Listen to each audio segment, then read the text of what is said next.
According to reports, Chinese producers have emerged, and luxury will never be the same. The Hermès empire is being criticized once more, but this time it's not because of irate influencers or TikTok sleuths. Hermès bags are purportedly made by the same manufacturers. It starts with 30 distinct cuts of leather and can take 20 hours to complete, 4 hours for just the handle. Put the finishing touches on a Kelly, the most difficult bag to build. Artisans rely on their training and muscle memory to make every bag. Coming out of the shadows and revealing what they say is one of the most expensive and overhyped illusions in fashion history. They claim that the thousands of dollars you spend on a Birkin or a Kelly are for branding, not craftsmanship or heritage, because these factory workers claim to be the ones making the bags rather than some artisan in a candlelit Parisian workshop. What did Hermès do when these accusations blew up? They filed a lawsuit. Is why this bag from our factory only costs you 1,000 USD. Have you all seen that TikTok by the Chinese guy exposing how luxury goods are actually made? The only real difference? China ships the products to Europe, slaps on a made in France or made in Italy label, and boom, luxury? It's ridiculous. Lawsuits were filed quickly. Like design daggers, accusations of intellectual property theft and defamation were hurled. However, the harm had already done to many. Untouchable luxury's mystique has crumbled. The made in France myth is disintegrating. And the query that everyone is now posing is straightforward. These are pieces of artwork. These artisans train years and years to make one of these bags. Fabrice is doing the last stitching on a Kelly bag. A Kelly takes around 13 hours to be made, depending on the materials that we make it. Our artisans, they need to do 4 years of training to be able to manufacture a Kelly bag. Will Hermès says, made in China, does it feel cheaper? No, that's not a quality issue. It's luxury brand washing. Hermès, you guys, it's time to show off your factories. No, I don't want to wait to go on YouTube and watch a beautiful documentary on show them off right here on TikTok. Let the world see. Okay, get like China. You gotta be ghetto about it. Just let people know. Have we been duped the whole time? Whispers, shaky videos, and eventually full-fledged exposes were the beginning. Several Chinese producers have supposedly made public behind-the-scenes videos of their purportedly authentic Hermès bag production. Same hardware, same leather identical stitching. A lot of requests, do Hermès next. And that's why we're here in the Highland Park Mall. Italy, made in China. Or maybe made in Chile. Oh yeah, that should be a thing, by the way. I have spent over $100,000 of my own money dissecting luxury bags, cutting them open, analyzing every stitch, every layer. Why? Because I had to know what made those bags so expensive. Here's the kicker, though. They are manufactured in incredibly productive, high-tech Chinese factories rather than in Paris, Italy, and the claim goes beyond simply that they can produce bags similar to Hermès. No, they claim to be producing Hermès purses. The same ones that appear at upscale Parisian salons and Rodeo Drive boutiques. Customers wait years on a waiting list for the bags, which cost between $20 and $40,000 each. It wasn't only that these bags appeared authentic that left onlookers speechless. It requires a lot of skill to turn it and get it on the right way.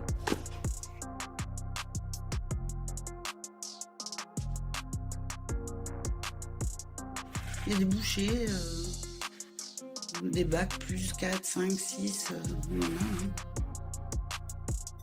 The factory workers were openly referring to them as authentic, which sent a bomb into the upscale area because if the bags are being manufactured elsewhere, why are you paying for that little French-made item that gives the appearance of traditional European craftsmanship?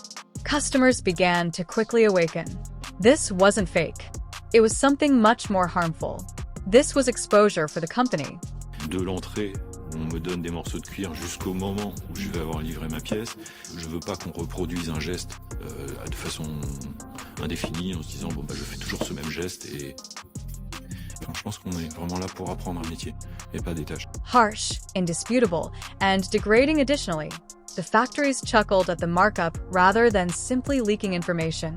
They asserted that it cost them less than $600 to produce a Birkin that costs $30,000. Let that sink in, but the most startling aspect wasn't even that. Hermès wasted no time at all. The point is, I think it's crazy how designer brands have been selling things for thousands when China sell them on and literally they're so cheap. If the Chinese manufacturers are making the same, like the actual Birkins, and then they are also selling these on the side as well, technically this is an absolute fucking bargain because it's the exact same material as a Birkin. In their official statements, Hermès doubled down, claiming that every single one of their products is handcrafted in France by elite artisans who undergo years of training. They also insisted that their supply chain is closely guarded, that no unauthorized third parties are involved, and that any suggestion otherwise is an outright lie. As soon as the videos gained traction, their legal team went to scorched earth, launching lawsuits against several Chinese manufacturers for what they called defamation and unauthorized reproduction of intellectual property. However, insiders claim it was turmoil behind the scenes. Executives were frantically going over internal memos that purportedly alerted them to a crisis with the brand's reputation. According to one insider, Hermès management even felt that even if the cases were successful, the trust would already have been lost since, let's face it, once customers see something for themselves, they can't unsee it in a lawsuit, and online admirers weren't exactly supporting Hermès. Side-by-side comparisons of identical-looking real and fake bags became viral on social media. Users filled comment sections with questions about why they should ever spend $25,000 again when the identical bag could be made for a few $100s. To make matters worse, some Hermès vendors apparently started removing postings. Collectors started doubting the authenticity of bags they had purchased years prior and bags they had insured for tens of thousands of dollars as the resale market declined. This was more than simply a legal battle, it was a breakdown of public confidence. Additionally, even though Hermès mess is winning in court, their reputation is suffering. Because a premium brand has already lost something far more valuable than a case when it must shout, "We're real." It's a mystery, and the consequences are only getting started. Since this is where the uproar really starts, let's examine the numbers. The producers who have supposedly worked on Hermès bags claim that it costs them about $600 to produce a Birkin or even a Kelly, which includes hardware, expert labor, and premium leather. $600 these bags, however, can cost up to $15,000, $25,000, $38,000 or more, depending on the type and availability. And Hermès wants you to think that exclusivity justifies this cost, that the legacy, artisanship, and heritage are more important than labor or materials alone. However, those terms are now beginning to sound a lot like marketing jargon. What remains after removing the narrative, the silk scarf branding, and the glamour of the Paris showroom? A product that costs almost 65 times as much to produce is not considered luxury. That is using a logo for extortion. People no longer have it on the internet. Side-by-side comparisons of official and factory-made bags have been widely shared on TikTok, and if there are any variations at all, they are negligible. Former luxury customers frequently confess in Reddit posts that they feel deceived, ashamed, or even violated because this goes beyond fashion and involves being told your identity and value. Insiders claim that the bag in which your status is wrapped is identical to anything produced in a Shenzhen workshop, and the luxury market can act as though this is about craftsmanship all at once. However, there are receipts on the internet and people are furious, but the price tag wasn't the only factor. The subsequent events were considerably worse. As soon as this tale surfaced online, the resale market crashed, and buyers who had previously shown off their Hermès collections began to ask harsh questions. How can I be certain that this isn't one of the bags that are exposed?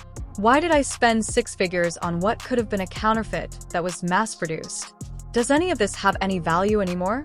Consignment platforms, auction houses, and third-party luxury verifiers were suddenly overloaded, and some of them began conducting internal audits. Allegedly, other people marked listings for additional review. Even worse, while they examined authenticity standards, large resellers were compelled to covertly remove specific listings. That is a secret word for their internal panic. Collectors started to withdraw. Prices fell, trust was lost, and there was a complete carnage on social media. Hermès was ridiculed by former clients who accused its supporters of being brainwashed elitist sheep and complicit in a lavish Ponzi scheme. It was wonderfully summed up in one viral comment. "I didn't purchase a bag. I want my money returned since I purchased an illusion." It was more than simply a PR nightmare. It was a collapse of credibility. Overnight, the entire Hermès image's aura of superior handmade generational quality was destroyed. And here's the worst part. Hermès is not alone himself. Not even close everyone began staying as soon as Hermès was made public. The remainder of the world of luxury after the accusations against Hermès erupted, the fashion industry was hit by a cascade of events. Prada posts surfaced with rumors that some of their handbags were being created in the same Chinese factory and then sent to Europe to have the final tag sewed so that it could still legally state that it was made in Italy. Not even Louis Vuitton was exempt. A number of exposes have returned, asserting that some of their most famous monogram pieces are made in the US and Spain, yet have exorbitant European price tags, just because they are labeled Chanel. They were utterly silent, which is not encouraging. Customers began to piece together her disarray. A company that takes pleasure in its complete exclusivity may be connected to unrecognized production that is outsourced. Behind the scenes, who else is taking shortcuts? This is where things become even more crazy. According to several factory insiders, they have experience working with several luxury brands. Identical building lines, identical materials, and distinct logos. Let that sink in. What the general public is beginning to understand is catastrophic for premium brands. These companies sell better stories rather than higher quality products. Additionally, the story's illusion of actual affluence is disintegrating in real time. The internet never forgets, and these days, every luxury brand is scrutinized. The fallout is only beginning. The notion that Chinese-made goods are of lower quality is being contested. High-quality products that frequently meet or surpass European standards are produced in contemporary Chinese factories. Customer attitudes are changing as a result of this perceived change. Hermès' earnings and reputation are under jeopardy. Significant financial ramifications could result from the litigation and the accompanying debate, not only for Hermès, but also for the luxury market overall. The curtain of exclusivity and workmanship surrounding the luxury sector is being lifted. As consumers gain more knowledge, brands need to change to be genuine and trustworthy. Can luxury businesses maintain their prestigious reputations in a world when openness is crucial?